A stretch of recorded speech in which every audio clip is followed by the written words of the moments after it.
నేను అయోధ్యలో వచ్చే వాళ్ళందరికీ నిత్యం అన్నదానం పెడుతున్నా, అన్నప్రసాదం ఇస్తున్నా. ఎవరు వచ్చినా కానీ ముందుగా నాకు ఇన్ఫామ్ చేస్తే వాళ్ళకి రెడీ చేసి పెడతా. ప్రస్తుతం 1000 మంది పైన వస్తున్నారు. మన తెలుగు వాళ్ళకి భోజనం దొరకదు అక్కడ, అందుకని అందరికీ ఉచితంగా పెడుతున్నా.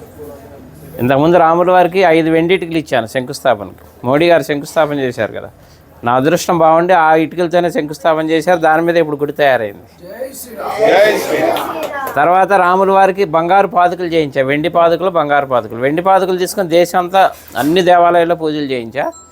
బంగారు పాదుకలు తీసుకొని రాముల వారి రామేశ్వరం నుంచి అయోధ్య వరకు నడిచి వెళ్ళాను. అది కూడా రాముల వారు నడిచిన దారిలో వెళ్ళా, డైరెక్ట్ వెళ్ళిపోకుండా వెళ్ళి ఇప్పుడు అక్కడే స్థిరనివాసం ఉంటున్నాను. తర్వాత ఇప్పుడు ధనుసు చేయించా 14 కిలోలు. రాముల వారి వనవాసం 14 సంవత్సరాలు, అందుకని 14 కిలోలు చేసా. కిలో బంగారం, 13 కిలోలు వెండి. ఇది రాముల వారికి కోదండరాముడికి వచ్చే చేతిలో ఉంటుంది, ఫస్ట్ ఫ్లోర్లో వచ్చే రాముల వారి చేతిలో. ఇప్పుడు నా మిస్సెస్ అక్కడే ఉంది అయోధ్యలోనే, నిత్యం అన్నప్రసాదం ఆమె చూసుకుంటుంది అక్కడ. వచ్చి చెన్నై అండి, జిఆర్టీ వాళ్ళు చేశారు. అలాగే నేను ఒక పెద్ద గుడి కడుతున్నా అయోధ్యలో. అంటే రాముల వారి గుడి ఉందిగా ఇంకెందుకు అనుకుంటారేమో. నేను పెట్టేది వంశవృక్షం. బ్రహ్మ దగ్గర నుంచి లవకుశుల తర్వాత కూడా 20 మంది ఉన్నారు, ఇంకా మొత్తం 64 మంది. తర్వాత సీతమ్మ వారి వంశం, చంద్రవంశం, సూర్యవంశం, చంద్రవంశం, మొత్తం 450 విగ్రహాలు వస్తాయి. అంటే రాముల వారి వంశంతో పాటు రాముల వారికి అనుబంధం ఉన్న ఎవరెవరు ప్రముఖ వ్యక్తులు, మహా ఋషులు ఉన్నారు కదా, 7 ఋషులు, వాళ్ళకి ఎవరెవరు సాంగత్యం ఉందో అందరు విగ్రహాలు పెట్టిస్తున్నా. ఎందుకంటే మన ముందు తరాలు వాళ్ళకి తెలియాలి రాముల వారి వంశవృక్షం అంతా. అందుకని శాశ్వతంగా ఉండాలని పెద్ద స్థలం కూడా తీసుకున్నాం, ఒక 5 ఎకరాలు. అక్కడ పెడుతున్నాను. 5 సంవత్సరాల ప్రాజెక్ట్, అది రెడీ చేస్తున్నా.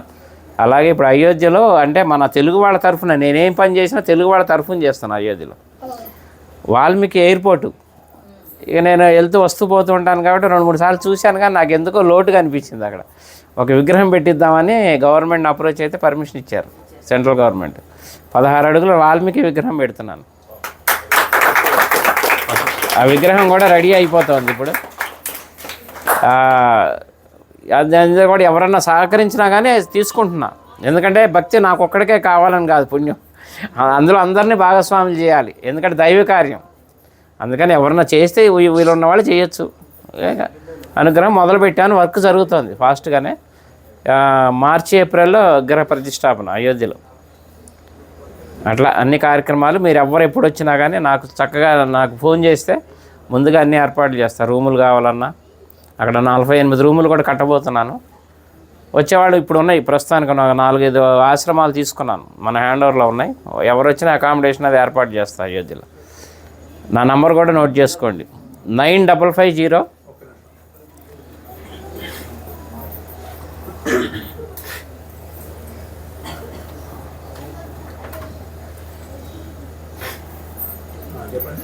9550 754 389. చల్లా శ్రీనివాస్ శాస్త్రి, అయోధ్య అని పెట్టుకోండి. ఇంకా నేను ఉండబోయేది అక్కడే, హైదరాబాదే మాది కానీ మణికొండ, కానీ ప్రస్తుతం ఇంకా షిఫ్ట్ అయిపోయినాం అక్కడే ఉండి వచ్చే భక్తులకి సహాయం చేద్దామని అక్కడే ఉంటున్నాయి. ఇంకా రామ భక్తులకి సేవ చేసుకునే భాగ్యం ఇప్పించాడు రాముల వారు నాకు.